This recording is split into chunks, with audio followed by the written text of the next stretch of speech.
दोस्तों, इस वक्त मिडिल ईस्ट की जंग ने एक ऐसा मोड़ ले लिया है कि ईरान ने ट्रंप के सर पर और नेतन्याहू के सर पर हत्या करने वाले पर करोड़ों का इनाम रखा है। दोस्तों, तुर्की कहता है कि नेतन्याहू को बेल्ट की ट्रीटमेंट देंगे और स्पेन कहता है कि उसको गिरफ्तार करेंगे। अभी ईरान की संसद ने ट्रंप की हत्या के बदले 558 करोड़ का इनाम देने का प्रस्ताव का ये फैसला ईरान की संसद में उठ गया है।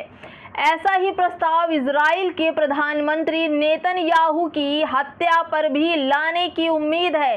जल्द ही इस पर फैसला भी ईरान की संसद में पास हो जाएगा। अब ट्रंप को मारने वाले को 558 करोड़ का इनाम भी दिया जाएगा। बेहद सनसनीखेज ईरान के इस तरह के प्रस्ताव काउंटर पॉलिटिक्स पर बड़ा हिस्सा और असर डालने वाला है कि ट्रंप दुनिया का महान राजा माना जाता था, लेकिन आज उसके सर पर ईरान ने इनाम रख दिया है। अपने दुश्मनों से निपटने के लिए ईरान ने जो तरीका अपनाया है उसे देख कर दोस्तों लोगों की रूह कांप जाए। अब स्पेन की भी खबर देखते जाइए। स्पेन ने एक न्यूज़ चैनल को अपना इंटरव्यू देते हुए स्पेन के प्रधानमंत्री ने ये कहा है कि बेंजामिन नेतन्याहू स्पेन के अंदर आया जबकि उसने अंतर्राष्ट्रीय कानून का उल्लंघन किया है। अंतर्राष्ट्रीय कानून को जिस तरह से उसने इस्तेमाल किया है अपनी पॉलिटिक्स पर, अपने ऊपर, और उसके लिए तो केवल जेल बनती है। एक सवाल का जवाब बड़े ही नपे तुले अंदाज में कूटनीति तरीके से दिया है नेतन्याहू को। अच्छी तरह से स्पेन के राष्ट्रपति का ये जवाब सुनना पड़ेगा। जब भी अगर वो नेतन्याहू स्पेन की यात्रा या आसपास गुजरेगा तो ज़रूर नेतन्याहू गिरफ्तार होगा। अल जजीरा के एंकर ने सीधे जेस मैनुअल यानी कि अल्बेस से पूछा, जो वहाँ के प्रधानमंत्री थे, कि अगर नेतन्याहू का विमान स्पेन के एयरबेस में आता है तो क्या स्पेन सरकार वो आईसीसी के वारंट पर पालन करते हुए उन्हें अरेस्ट करेगी। इस बात पर दो टूक जवाब देते हुए स्पेन के विदेश मंत्री ने साफ कहा है कि हाँ या ना कहने के बजाय सिर्फ एक लाइन में नपी तुली बात कही है और कहा है स्पेन ने हमेशा कि अंतर्राष्ट्रीय कानून और अंतर्राष्ट्रीय न्याय की पूरी तरह से पालन करेगा स्पेन। अगर नेतन्याहू स्पेन के अंदर आएगा तो यहाँ पर ज़रूर गिरफ्तारी होगी। स्पेन के विदेश मंत्री ने सीधे अरेस्ट करने की बात की है। दोस्तों, इजराइल के साथ कोई बड़ा कूटनीति संकट अब खड़ा होगा और उसका साथ देने वाले भी लोग जो भी हैं वो भी कोने किनारे हो रहे हैं, लेकिन अंतर्राष्ट्रीय कानून के पालन की बात कहकर उन्होंने ये साफ कर दिया कि स्पेन आईसीसी के वारंट को हल्के में नहीं ले रहा है, वो भारी ले रहा है और नेतन्याहू दिखा तो ज़रूर अरेस्ट करेंगे। यही वजह है कि यूएनजीए जाने के दौरान नेतन्याहू के विमान ने स्पेन और फ्रांस की एयरबेस से दूरी बनाना ही बेहतर समझा, क्योंकि उन्हें पता था कि अगर हम इधर गए स्पेन की तरफ तो गिरफ्तारी हमारी तय है। और उधर मैं बात करूं तुर्की भी अपने आप में एक बड़ा माहौल बना रहा है। तुर्की ने तो साफ कह दिया कि अगर नेतन्याहू हमारी एरिया में, हमारी तरफ या हमारे आसपास भी दिखा तो उसका बेल्ट से ट्रीटमेंट करेंगे। यानी नेतन्याहू की ऐसी औकात गिर गई है कि नेतन्याहू को बेल्ट से मारेगा तुर्की। देखिए दोस्तों, तुर्की के विदेश मंत्री ईयू ने कल ही इजराइल पर सामूहिक प्रतिबंधों का एक नया दौर पास किया है।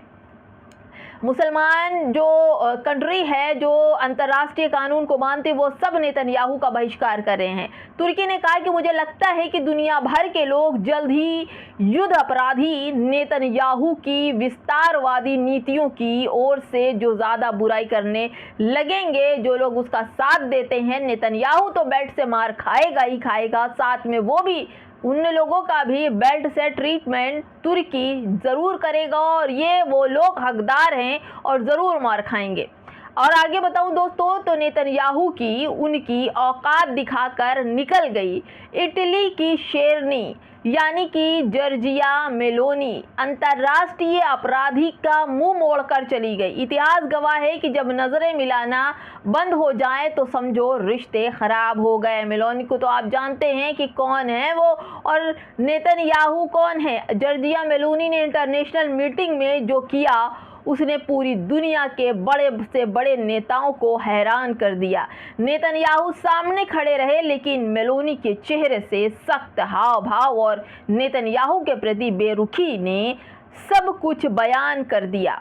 ये बात सिर्फ इग्नोरेंस की नहीं है दोस्तों, बल्कि बताया जा रहा है कि दुनिया को इटली का नया रूप बिना स्माइल बिना किए दिलचस्पी दिखाए निकल गई इटली की मेलोनी। नेतन्याहू को देखते ही इंटरनेशनल मीटिंग में निकल गई, बात तक नहीं कि मुड़ कर देखा नहीं।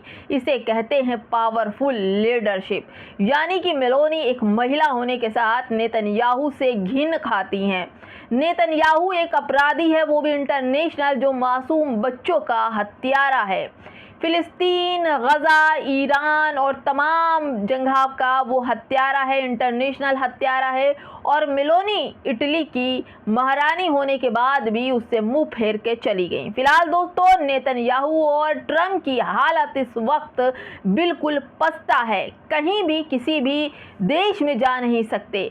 दोस्तों बताऊं तो ईरान ने ट्रम्प और नेतन्याहू के सर पर 558 करोड़ का इनाम रखा है। इन्हें मारने वाले को इनाम मिलेगा, जो भी इनकी हत्या करेगा ईरान उनको इनामों से नवाजेगा। ये बहुत ही बड़ी बात है। और दूसरी बात मैं आपको बताऊं, तुर्की ने खुले मंच से अल जजीरा न्यूज़ चैनल को अपना इंटरव्यू देते हुए वहां के विदेश मंत्री ने कहा कि इनको बेल्ट से मारूंगा, और बेल्ट ही ट्रीटमेंट इनका असली है कि जहां भी दिखेंगे नेतन्याहू और ट्रम्प हमारे एरिया में, इनका बेल्ट से स्वागत करेंगे। और वो उन लोगों का भी बेल्ट से स्वागत करेंगे जो नेतन्याहू और अमेरिका का साथ दे रहे हैं। दोस्तों स्पेन की बात करें तो स्पेन ने तो पहले ही कहा था कि हम नेतन्याहू और अमेरिका का साथ नहीं देंगे और हम मजलूमों का साथ देंगे। और उसके बाद नेतन्याहू के विदेश मंत्री का भी बयान आता है, वो कहते हैं कि हम इस वक्त अगर अमेरिका का प्लेन या नेतन्याहू का प्लेन स्पेन के अंदर आता है तो हम उसे अपने एयरबेस में घुसने नहीं देंगे, और अगर आ भी जाते हैं तो बिना गिरफ्तारी के हम उन्हें छोड़ेंगे नहीं, उन्हें गिरफ्तार किया जाएगा क्योंकि वो इंटरनेशनल अपराधी है।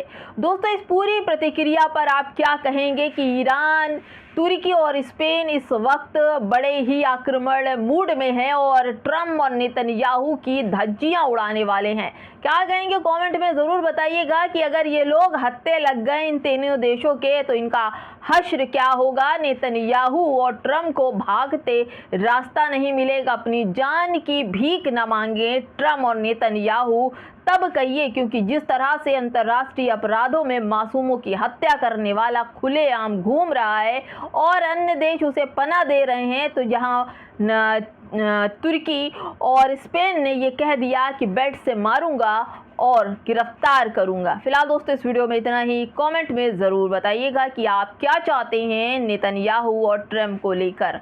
नमस्कार।